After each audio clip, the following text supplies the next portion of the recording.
Mesdemoiselles, Valérie Damido. C'est gratuit, ça mange pas de pain. T'avais déjà à manger, d'accord. En fait, t'as déjà à manger. Si jamais t'as faim, tu peux manger. Il y a du pain, c'est pas du pain bio par contre. On n'en a pas le temps sur les trucs. Mais c'est du pain sans gluten. Ouais, c'est pas du pain sans gluten. Je voulais juste commencer par un truc parce que c'est notre première de Women. Oh là là. Et je voulais absolument qu'on trinque parce que je sais que ça porte bonheur et je crois que c'est le moment ou jamais. On trinque toujours pour des trucs complètement inutiles, autant qu'on trinque pour un truc. Autant pour un truc utile. Ouais, pour un truc à Women. Aux 50 numéros. À Valérie. Pour 2 jours. À Valérie. À Valérie, les gars. Valérie, je voulais d'abord te remercier d'être venue si loin. C'est vrai qu'on est à Soissons. Et en même temps, moi, tu sais qu'il y a de la nourriture. Bon, bah, tu m'as appâté avec la nourriture.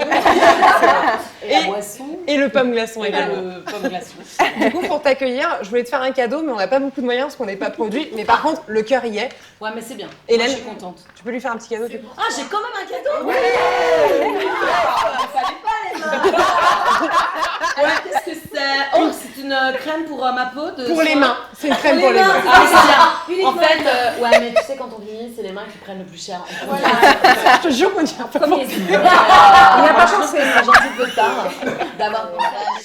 On a un autre cadeau pour toi qui est un peu plus symbolique, c'est Sonia. Enfin, c'est pas Sonia vraiment. D'accord, et donc je peux faire ce que je veux. Tu peux faire ce que tu veux d'elle. Sonia, 24 heures avec moi. En tout cas, c'est pas Sonia, mais c'est une lettre qu'elle t'a écrite. Et on va écouter Sonia qui a mis des jours et des nuits entières à écrire cette lettre. Ma chère Valérie, je t'écris ce soir au coin du feu. Bon d'accord, j'ai pas de cheminée, mais c'est toujours mieux que de dire à côté de mon chauffage de magasinière. D'ailleurs, si j'avais eu une cheminée, j'aurais peint en taupe poivrée. C'est pas mal. Ah, c'est bien. on valide. D'accord. Ma Valou, les jeudis soirs devant déco me manquent. Ces soirées à se dire, mais moi tu vois la cuisine, je la trouve pas si top, ils auraient dû casser le mur pour donner plus d'espace à la pièce et la peindre en rouge poudré pour faire un rappel avec le salon. Et accessoirement mettre du BA13. Accessoirement. C'est pas obligé. Parce que grâce à toi, on devenait des pros de la déco. On devenait où on se prenait, on va pas jouer sur les mots. Avec toi, on se sentait pousser des ailes. On avait envie d'enfiler notre salopette en jean et de foncer dans le premier Ikea qu'on croisait. Pas seulement parce qu'il était facile d'abandonner son enfant dans leur super garderie. Très belle garderie. Mais parce que toi, Valoche, tu nous as donné envie de décorer, de créer et d'innover. Tu nous auras aussi à pas tomber dans les pièges de la déco, par exemple, quand tu demandais à l'ado de la famille « Et toi, mon petit loulou, c'est quoi ton univers? T'aimes quoi ?» Je savais qu'il fallait surtout pas qu'il réponde Londres ou New York. Parce qu'en moins de temps qu'il en faut pour le dire, le pauvre gamin voyait sa chambre transformée avec un taille-crayon grandeur nature en forme de cabine téléphonique londonienne, une photo du pont de New York la nuit et un poster géant des Beatles à New York. Exactement. Je te parle d'écho parce que j'ai pas envie de te parler d'autre chose. On retiendra quand même ta participation à Danse avec les stars, 6 semaines. C'est énorme. Finalement, tu auras passé plus de temps sur le parquet ciré de la célèbre piste de danse que sur le labo de Damido. C'est pas... Ah, mais ça, je te confirme. Ça, c'est bien vrai. En même temps, est-ce que quelqu'un se souvient de mon passage sur cette chaîne? Oui. Mais toi, Valérie, quand tu n'es pas sous les feux des projecteurs, tu penses encore aux autres. En particulier aux enfants hospitalisés. Oui. Puisque tu es la marraine de l'association C'est que du bonheur. Avec une belle faute d'orthographe, mais c'est pas très grave. Ouais, c'est pour le... Tu sais, Val, toi et moi, on se ressemble. On est deux mamans, grande gueule. On est deux stars du petit écran. Ouais, énorme star. Et les rires seront reçus comme une marque de jalousie à un professionnel. On a toutes les deux un énorme cul. Énorme. On est intelligente, perspicace, espiègle. Je sais pas ce que ça veut dire, mais j'adore ce mot. Espiègle, j'aime bien, ça fait un peu... espiègle.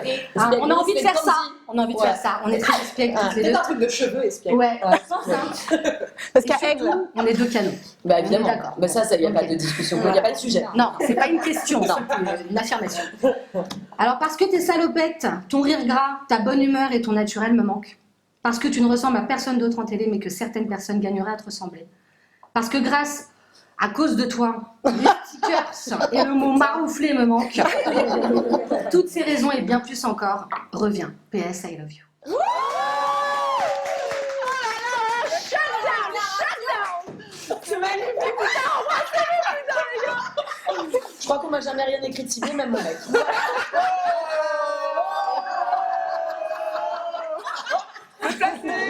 T'en as pas marre qu'on te parle de déco ou c'est un truc Non, ça fait quand même partie de. Tu vois, j'ai passé 10 ans à faire de la déco, à essayer désespérément de faire croire aux gens que poser un sticker c'était facile. Qui ne l'a pas fait? Jamais. C'était mon angoisse. Hein. À chaque fois, les gens qui faisaient des tendances. Non, mais tu sais, Valérie, le petit sticker, ça revient vachement. Tu veux dire qu'on t'imposait les stickers? Bah, au début, quand c'est sorti, si tu veux, moi. Je t'en ai une vraie révélation, les gars. les gars. Non, mais les gars, vous êtes sérieux que les stickers coquelicots qu'on va foutre sur les frigos là t'étais contre? Alors, au début, j'ai trouvé ça marrant. Plus c'est gros, plus c'est dur à. Voilà. En plus, Tout le monde a enflé, chassé les bulles, et je te jure, franchement, il y a eu les polices de déco. Putain de ta mère, enculé de salope de bulles! il n'y a jamais eu le montage. Alors c'est un peu une tanasse. Et t'avais les fabricants qui appelaient après, c'est sympa, mais elle pourrait dire que c'est facile. C'est facile à faire. Non, c'est pas facile. C'est super dur. Je vais pas mentir aux dames qui vont en acheter. C'est une tanasse. Ouais, c'est super dur. C'était une tanasse finie, mais vous remarquez que les salopettes en jean étaient à la mode. Ouais, c'est vrai. T'es peut-être responsable un peu encore de J'ai ça. 10 ans d'avance sur la mode, les gars. La meuf, c'est Madonna en vrai. On parlait de l'association C'est que du bonheur. Oui. C'est un truc qui tient encore à cœur aujourd'hui. Écoute, elle a 11 ans et demi, l'association. C'est Omar et Fred, avec la femme d'Omar, qui l'ont créée. Hélène Si. Hélène Si, Omar Si, Fred de vélo. Fred Merci en même temps que tu me pourris ma chronique là. Fred de... Hashtag bracelet plus gros que Alichon, mais bon. Non, et c'est une association, ils m'ont appelé, ils m'ont demandé, au début, je participais. Au début, bien avant c'était Omar et Fred faisaient le SAV. Ouais. C'était quand ils se sont lancés là-dedans, ils se sont lancés parce que Omar et Fred on y va. C'est fort. Donc ça, c'est génial. Bon, on a fait un petit point, on va passer à autre chose sur le mois d'octobre. Oh mon Dieu. On s'est réunis, tel un grand jury, on a mis des nuits entières à délibérer sur le verdict de l'homme du mois. Et on a fini par le trouver, cet homme du mois. À l'unanimité. Bah Omar Sy alors. Pourquoi Omar Sy ? Tout simplement parce que c'est la personnalité préférée des Français aujourd'hui. Pourquoi ? Parce que c'est quelqu'un de simple qui inspire la sympathie. Il a un rire communicatif de fou. Et surtout, Alors vraiment pas. non, je vais pas trop je vais boire encore un peu et après je limiterai, d'accord ? Mais c'est surtout un grand amoureux, ça fait 19 ans qu'il est avec sa femme, qui vient d'ailleurs de mettre au monde leur 5e enfant. Chapeau à Hélène Si, franchement. Oh, le chapeau là. 5 et 19 ans de mariage, c'est quand même déjà c'est quelque chose. Il a fait un peu polémique dans l'actualité avec ses propos sur l'autre. On ne va pas dire son nom parce que. Mais surtout, il interprète un rôle dans un film qui s'appelle Knock. Son rôle fait un peu polémique. Pourquoi ? Parce qu'en fait, c'est le premier acteur noir à interpréter un rôle classique. Imaginez-vous un médecin en France C'était Louis Jouvet dans les années 20. C'est le rôle d'un homme blanc. La réalisatrice et lui ont décidé de quand même... allez, on n'en a rien à foutre. Après tout, le cinéma, c'est de la fiction. Peu importe ta couleur de peau, on n'en a rien à taper, quoi. Non, mais c'est surtout que c'était Louis Jouvet qui jouait ce rôle dans le premier film. Et que Louis Jouvet, c'est la comédie française. Parce que c'est vraiment, tu vois, c'est un énorme classique. Et c'est vrai que, bon, là, d'un coup, mais pourquoi ? Pourquoi ? Parce que c'est un acteur, tout simplement, c'est tout, quoi. Au-delà de la couleur. Omar Sy, c'est un ami à toi ? Oui, c'est vraiment un mec formidable. Le mec est super cool et super simple, super gentil. J'ai jamais vu quelqu'un être aussi investi, engagé dans toutes les causes qu'il défend.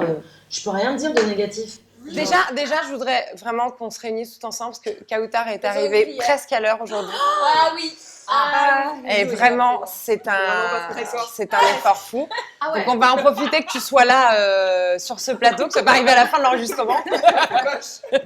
Du coup, tu vas nous donner des conseils. Qu'est-ce qui se passe aujourd'hui, dis-moi. Alors, je vais vous parler d'un cas qui touche toutes les filles. Vous êtes toutes allées au moins une fois dans votre vie dans un salon de coiffure et vous en êtes ressorties limite les larmes aux yeux parce que vous n'étiez absolument pas satisfaite de votre coiffure. Tu rentres chez toi et là, tu as toujours quelqu'un de ton entourage qui va dire franchement, j'aurais été toi, j'aurais pas payé, je comprends pas. Et là, déjà que tu es à 2 pieds sous terre, tu dis ok, alors que je suis vraiment une connasse, j'aurais dû ne pas payer. Alors qu'en fait, ouais, mais je suis allée me renseigner du coup pour aller voir si véritablement tu as le droit de ne pas payer ta prestation quand on n'est pas satisfaite. Alors, je suis allée me renseigner auprès de nombreux salons de coiffure, commissariats. J'ai eu plein de versions différentes. Hein. Les gens te disent oui, tu peux ne pas payer, et d'autres te disent ah non, c'est absolument pas possible. Tu es obligé de payer ta prestation. Du coup, je suis allée trancher avec un avocat pour avoir vraiment la vérité vraie. La loi dit que tu ne peux pas ne pas payer. C'est-à-dire qu'un coiffeur a une obligation... Il fait ce qu'il veut de ta tête, en gros. Non, il a une obligation de moyens, mais pas de résultats. Ça veut dire que si tu te pointes... Ben non, en fait, c'est simple. On a toute une texture de cheveux différente, on a toutes travaillé nos cheveux d'une manière différente. C'est-à-dire qu'à un moment donné, on n'aura absolument pas le même résultat, même si tous les deux, on passe sur le même coiffeur. Si t'es pas satisfaite de ta coiffure, la coupe, et peut-être on t'a coupé un peu trop les cheveux, ta coupe te plaît pas, ou la coloration n'est pas ce que tu attendais, il y a toujours moyen en fait de négocier. Il faut vraiment discuter avec ton coiffeur, lui expliquer les choses, lui dire que ça ne convient pas. Déjà dans un premier temps, tu lui expliques vraiment ce que tu veux. Si tu te pointes avec la photo de Jennifer Lopez ou de Jennifer moi j'adore, moi je fais ça à chaque fois, moi, personnellement. Tu n'auras certainement pas la même coiffure que Jennifer Lopez. Ni la même couleur, mais je ne vois pas pourquoi. Voilà. Son métier, c'est le coiffeur. Moi, je veux la gueule de Jennifer. Et c'est David, t'as vu que tu veux. Il se démerde. C'est son métier. Il a fait des études. Donc, j'estime que je mérite la coupe de Jennifer Lopez. Elle dit le visage. Non, mais moi, ça m'est arrivé, j'avais 17 ans. Pardon. C'était la mode du carré de Sange, pour celles qui connaissent cette espèce de carré un petit peu flou. Genre, Tu veux dire celui de Mathilde? Ouais, non, pas celui de Mathilde. Bref, j'ai été dans un truc Elle prend cher aujourd'hui. oral, et le mec, en me faisant la permanente, parce qu'à l'époque, on faisait des Enfoiré. permanentes, quand il a enlevé le dos, là, tu sais, les papillotes, en fait, ça a tombé. Oh putain! Écoute-moi bien, je suis ressortie avec une brosse, non mais sérieux, une brosse Militaire. platine, ok, parce qu'il avait fait des mèches pour éclaircir. Il te les a brûlés en fait. Mais bien sûr, donc j'étais en brosse. Et donc j'étais comme as devant la glace. Il t'a payé? Mais t'es dingue, j'ai eu un an de soins gratuits. Génial, t'as eu un Je avoir. pleurais ma mère. Et j'étais là, mais comment? Mais pourquoi? Et le mec, je crois qu'il était encore plus traumatisé que moi. Et tu sais, il était là, allez, on défait les boucles. Il est déjà un peu genre carré flou, genre, je vais pécho ma mère ce week-end, et là je vais pécho ton lien, je pense. Écoute ma mère, vraiment, je te jure, il a fait le truc, difficile. D'abord, je le regardais dans la glace, parce qu'à l'époque, on n'avait pas les portables pour jouer à Candy Crush pendant que donc j'étais comme ça devant le truc et j'avais qu'une hâte, et le mec faisait comme ça, il faisait oh putain, l'enfoiré. Tu vois. Il allait chercher son chef. Oh merde. C'est horrible. C'est horrible. Non mais ne touchez pas. Et là, le chef est arrivé, il a fait bon, je vais être franc, on a eu un problème. Effectivement, oui. C'était quel coiffeur? Ouais, qu'on y Et aille pas. bien, c'était un coiffeur dans le Forum des Halles à l'époque qui Il a s'appelait fermé Arlo. Ok. Ça n'existe on plus. vient de le terminer en même temps. Non mais il n'existe plus, mon pauvre chou. C'était le coiffeur branché des Halles dans les années 80, comment te dire. Bon les meufs, Je les ai les photos. je voulais vous proposer, Valérie, un instant pub. Parce qu'en fait, on fait pas de la télé, mais ça nous empêche pas de faire un peu de pub. On va pas faire de la pub pour Arlo, par contre. Parce que je pense qu'il mérite pas parce qu'il est mort. Il est décédé. Du coup, comme on peut pas acheter de pub et qu'on n'est pas en télé, on a décidé de faire une pub nous-mêmes pour nous-mêmes. C'est bien, je Donc, trouve ça bien. Je vous lance notre propre pub, propre auto-promo. On se retrouve en seconde période. Seconde période un peu chaude. Tu veux dire Alors, on rameute les cums, hein. Allez, vas-y, que je te ramène les mecs, la de seconde période est on va chaude, parler quoi. de sexe, tu veux dire. Oh, je crois qu'on va parler de sexe. Le sexe. Ouais, je bug un peu. Quand j'ai passé un certain âge, tu sais, le sexe, c'est la préménopause, ça m'a pris. Ok, on est en seconde période. Vous mène le talk, c'est la première. Quoi? Avec une super marraine, Valérie Dent. On se retrouve tous les premiers du mois et c'est là qu'on a besoin de vous. Abonnez-vous à notre chaîne YouTube Women le Talk, c'est très rapide, c'est en un clic. Ne loupez pas notre rendez-vous le 1er novembre. Et pour nous suivre au quotidien, abonnez-vous à nos réseaux sociaux. Et si vous voulez nous produire, c'est encore possible. Women, c'est votre émission. Et on compte sur vous. Mesdames, retour dans la seconde période de cette émission. Les verres descendent. Il y a surtout une bouteille en plein milieu de mon... Ce qu'il n'y avait pas en première partie. Donc retour en seconde période de cette émission. Je vous ai dit que ça allait être plus chaud. En fait, on est plein de meufs autour de cette table. On n'a pas abordé le sujet dont toutes les meufs parlent quand elles sont ensemble. L'aspirateur. On n'a pas parlé plumeau encore. Donc on va parler plumeau, enfin on va parler plutôt sexo, n'est-ce pas, Hélène? Non. On va parler libido. Ah bah oui, C'est libido des femmes. Et j'ai une bonne nouvelle pour les garçons qui nous espionnent en ce moment. Très bonne nouvelle. Il se peut que vous n'ayez pas besoin d'aller la chercher chez elle en Lamborghini. Il se peut que vous n'ayez pas besoin de l'amener dîner au Ritz pour conclure. Et oui, parce qu'en fait, les garçons, il y a plein de petits gestes. Ça y est, elles sont en feu. mais excuse-nous, mais heureusement. Bah, j'aurais pas fait ça. mais- À chaque fois que j'avais du baiser avec Une Lamborghini ou le Il Ritz. y a des mecs qui se disent il faut que je mette le paquet. Et en fait, parfois ils ont le certaines- paquet, oui. Mais bon, pas forcément dans la bagnole. ni la lambeau, tu vas te dire. Mais parfois ils ont certaines petites attitudes qui arrivent à réveiller l'essence des filles. Alors vas-y. ma source, hein, c'est cosmopolitan.fr, magazine féminin. Photographie des meufs, quoi. J'ai besoin que vous confirmiez, mais on va voir si c'est vrai en fait ou pas. Vas-y, Les dis-nous. filles, n'hésitez pas à nous dire aussi dans les commentaires si vous êtes d'accord ou pas. Alors, Alors, il paraît que les filles, ça vous excite quand un homme a de très beaux avant-bras. Rien à taper. Ça dépend. Si. Ouais, moi j'aime bien les avant-bras. C'est les veines en fait. moi, c'est plus les mains. et les muscles. Les mains. Ouais, les mains. Ouais, moi aussi les mains. Avec des Tu vas pas tatouages. te toucher avec ses avant-bras.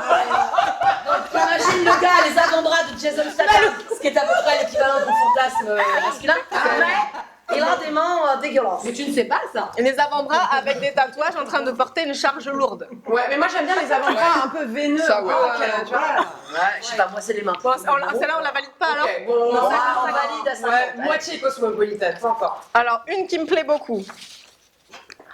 Quand un homme fait la vaisselle avec un torchon sur l'épaule. Je pense que ça va être Les magazines. vraiment dans l'article, ouais. Alors c'est-à-dire le torchon est sale ou le torchon est Ah pas oui. C'est très important. Ah ouais. Non. L'homme Non, est alors mouillé non. peut-être. Il fait la parce qu'il fait la vaisselle. Ah, Il ça, a- parce qu'il non, fait il a- la mouillé. Non, mais moi, ça me plaît cette vision. Ah ouais? Ouais. Ah Non, mais attends, Non, ça ça te me plaît, mais ça t'excite pas. Oui, c'est Non, ça. moi, par contre, il en faut beaucoup plus. Hein. Ah bah Merci. Chérie, tu fais la vaisselle, prends-moi tout de suite sur la table de la cuisine. Oh mon Dieu, c'est un torchon sur ton épaule. Attention, On s'en fout de ça, non? quand un homme conduit et touche sa montre. c'est une blague. Quelle montre? Attention, quelle On marque? est là, moi le mec qui conduit touche sa montre, il s'arrête et il me descend de la caisse. J'étais persuadée que ça plairait à Laura. Parce que montre. Ça fait homme classe, ça fait homme classe. Non, ce que je trouve joli. Non, relis, parce qu'on a une conversation sur WhatsApp. C'est ça, hein, c'est Vas-y. ça fait chez cet enfant. Ah ouais, tu me dis, j'ai cru que ça te J'ai plairait. dit les mains sur le volant. Ah. Quand des mains dansent sur un volant, je trouve ça très esthétique. D'accord, montre ou pas montre. Danse avec les volants. Danse avec les volants. Non, c'est là. Je pensais que ça te plairait. C'est écrit. Tu veux dire faire un créneau en fait. Tu fais une marche arrière. Ok. Le Allez, une autre. D'accord. Donc ok. on la transforme quand. Ok, d'accord. Quand l'homme danse avec les mains sur le volant. Attention. Quand un homme a l'air d'être un bon père. Oui. Ah oui, bien sûr. Ah bah oui. À l'air. Mais ça aussi, c'est une Non, moi je trouve ça bien, mais ça paraît. Alors, c'est quoi un bon. Genre un homme au parc avec son enfant. Voilà, exactement. Ça Ou peut un être un homme. pédophile, hein. Un homme. Ou un homme qui porte un chaton. Un homme qui porte un chaton. Ça Attends, c'est pas pareil. Tu passes d'un bébé à un chaton. c'est mignon. Je ne lis plus Cosmopolitan depuis très longtemps. Ah ouais, non mais c'est n'importe. Non mais c'est fantastique. Mais franchement, On est bah, contre les magasins. Ok. Alors je vous en fais deux de plus et on voit si on déchire les fiches. Quand un homme enroule ses manches. Mais n'importe quoi. Ok. Les cosmopolitanes, Vous c'est des savez. câbles, mais ça va. Alors attendez, regardez ce qu'on fait. Voilà, merci, Alors Valérie, qu'est-ce qui t'excite? moi j'aime bien les mecs qui ont des belles mains, Ouais. qui ont des yeux rieurs, Ouais. qui sentent bon. Ouais. C'est hyper important l'odeur, les gars. Ok, tu te rends compte, il y a pas de la laine là-dedans. Et alors la laine, bah, ça doit non, mais sentir ça bon. c'est meuf, c'est ensemble. tout. Et des chaussures qui me plaisent. Je déteste les mecs qui ont des godasses poivres. C'est-à-dire, moi j'aime les mecs en basket, d'accord? Ok. On a les Voilà. deux cadreurs qui sont en train de regarder leurs chaussures du coup. Non, ça va. Ça va, les cadreurs, vous avez des belles baskets, ça. Et j'aime bien les mecs qui mettent des baskets avec des bas de costard. Voilà. Ok. Que le bas. Que le bas. À la Justin Timberlake. C'est prêt, quoi. Ouais, un petit peu la Justin Timberlake. Ouais, quand il ondule un peu, t'as envie quand même un petit peu qu'il ondule avec toi. Tu vois? Ok. Mais non, je trouve que c'est important, c'est les mains, les yeux, l'odeur évidemment et la dégaine, quoi. Tu vois? Ok. Les filles, il y a une ou deux choses comme ça un peu particulières qui vous déclenchent, on va dire. Qu'est-ce que moi, je sais que j'aime bien quand mon mec répare un truc que je ne sais pas faire. Ça m'excite un peu. Non, il répare la box, ça Oui, il fait... répare la box orange, je ne sais pas faire les fils, bah voilà, ça m'excite un peu de le voir dans les branchements. Et, La chasse ne fonctionne plus. Voilà, réparer une ampoule, je pense que ça fait partie des trucs de déco, ça excite un peu. On répare une ampoule? On la change. Non, mais c'est surtout que je l'imagine en train de lui dire bouge pas bébé, je vais réparer l'ampoule. Regarde. Tu m'arnaques en fait. Bien sûr, il la change. Il en a toujours une en spare dans la chambre. Je vais la réparer. J'ai une transition qui est horrible pour la suite, parce qu'on va revenir sur un événement qui nous a bouleversés, nous, autour de la table. Je pense toi aussi, Valérie, et de nombreuses femmes dans le monde entier, d'ailleurs. Tu fais bien de déchirer ça à ce moment-là. Faut arrêter de lire Cosmo. Lis Paulette Magazine, c'est mieux. Ouais, exactement, c'est très bien, Paulette Magazine. Ouais. Dédicace à Paulette Magazine, si tu nous regardes. Ouais, Paulette, si tu nous regardes, on t'aime. Donc on voulait revenir sur le cas de Harvey Weinstein. Il a fait subir des violences sexuelles sur pas mal d'actrices dans le monde entier. On en a vu en France, aux États-Unis. Et on voulait essayer de comprendre. Enfin, c'est compliqué à dire comme ça, mais on voulait essayer de savoir pourquoi ce mec-là, qui a beaucoup de pouvoir, et souvent les hommes qui ont beaucoup de pouvoir associent la violence sexuelle avec ça, parce que c'est pas que Harvey Weinstein, il y en a plein des mecs comme lui. Non, t'as eu des SK avant, t'en as plein. Il y a tous ceux qu'on connaît pas, tu vois. Exactement, c'est souvent le pouvoir qui est associé à la violence sexuelle. Et Laura, j'aimerais bien que tu essayes de nous faire comprendre ça. Ouais. Mais alors, ces dernières semaines, effectivement, on a énormément parlé d'Harvey Weinstein. Hervé. VR, si on regarde. Hervé si t'es là. Hervé Elle a dit qu'on s'en fichait, je m'en fiche. Oui, je me contrefiche. Voilà, Hervé, ça marche aussi. Alors pour ceux et celles à qui l'info aurait échappé, donc c'est l'homme et le producteur le plus puissant d'Hollywood. C'était l'homme le plus remercié aux Oscars.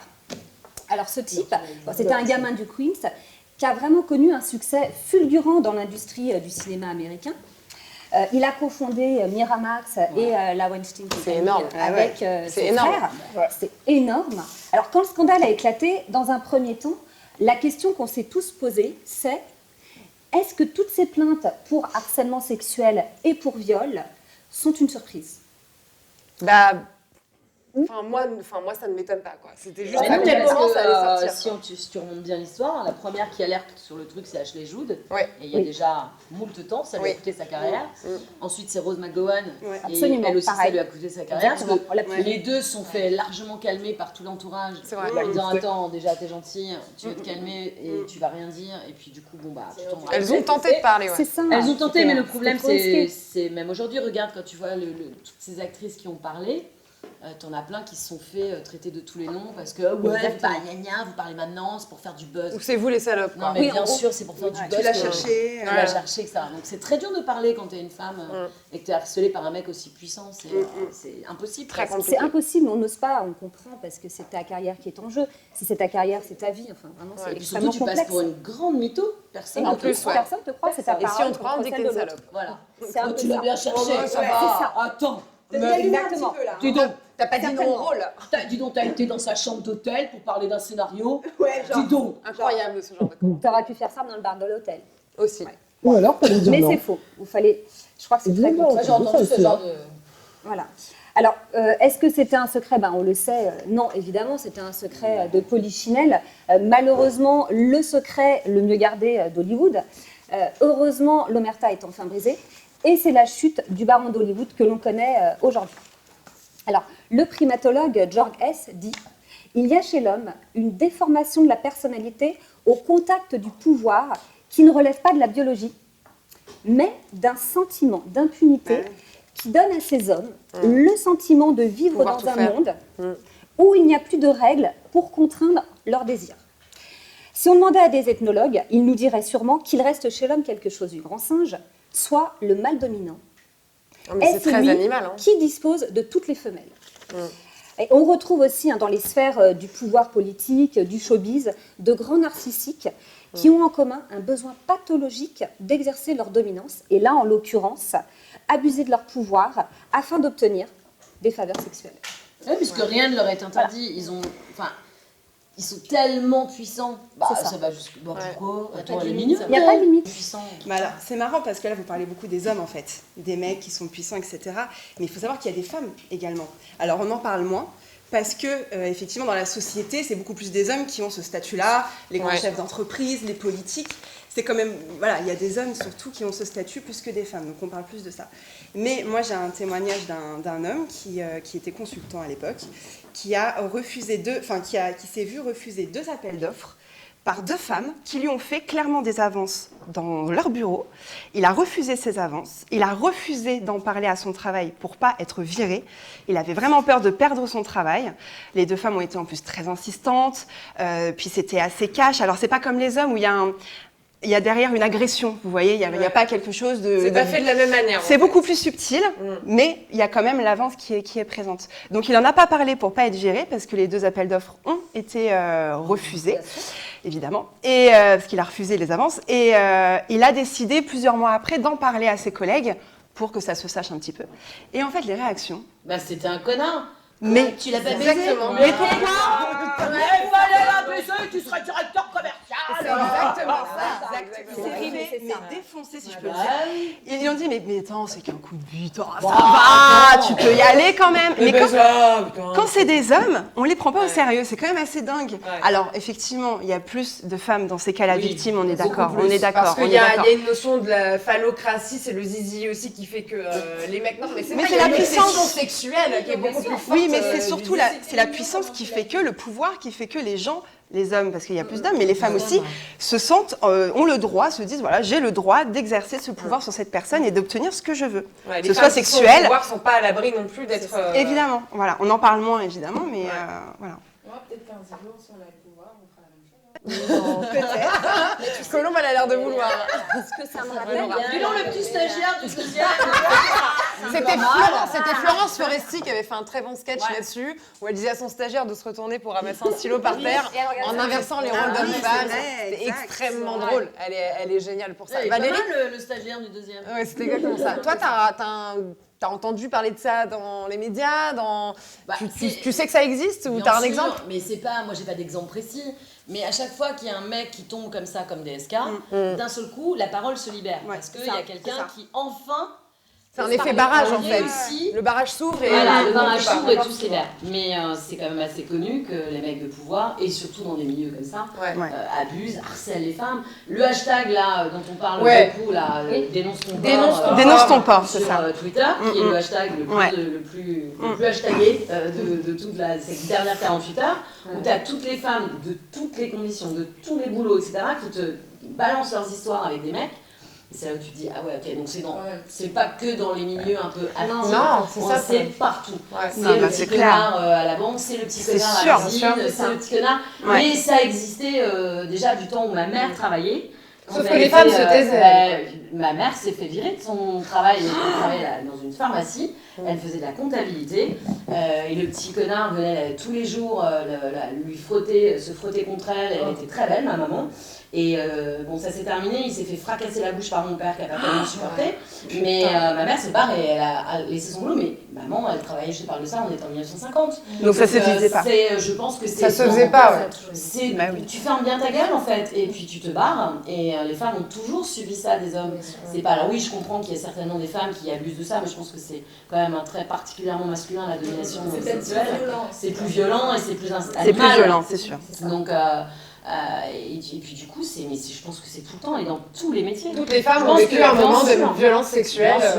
Du harcèlement, de la petite vanne, mais ça va de la petite vanne. Oui, la petite vanne. Il a dit mon balcon, peut-être. Je fais la main sur le sein et je te coince dans un... Après, voilà, je pense que ça a toujours été là. Je pense que maintenant, on en parle un peu plus parce que... C'est juste que les langues se délient. Voilà, les langues se délient. Je pense que aujourd'hui, on essaie de plus en plus, en tout cas, on fait des efforts pour protéger les femmes. On a des progrès à faire, ça c'est sûr. Colombe, je vais te faire plaisir parce qu'on va finir sur une note beaucoup plus légère. Je pense que ça va te faire plaisir. Ah ouais. On va finir avec un espèce de digestif. Et pour ça, on va faire un je n'ai jamais. Ouais, C'est quoi la règle? Ouais, dis-nous. Par exemple, je n'ai jamais mangé des spaghettis. Bon, bah, celles qui vont manger des spaghettis, elles lèvent le doigt. Je te rassure, c'est plus trash que ça. Ok, on y va, c'est parti. On colle juste un petit peu les verres. Je n'ai jamais dit ta gueule à un enfant. Ah bah ça va, on a le droit de picoler tranquille. Allez, on voit. Ça va, ça va. Quand j'étais Sur un enfant, tournage moi-même. de déco peut-être. Maman, à mes enfants. Mais ferme ta gueule. Si, bien sûr. Il a glissé. Tiens, pareil. Ok Laura. Laura a bu, putain ça m'étonne. T'as dit ça à ton fils. Mais maintenant il a 15 ans donc... Mon fils sait que je bois de temps en temps. Non, mais Mais non mais dire ta gueule. Ah, ta gueule. La meuf elle suit pas, c'est terrible. Elle a trop bu. Ok Laura. Ah putain. Allez, Non, faut que vous soyez sincère. Oui. En effet. Je n'ai jamais fait de partouze.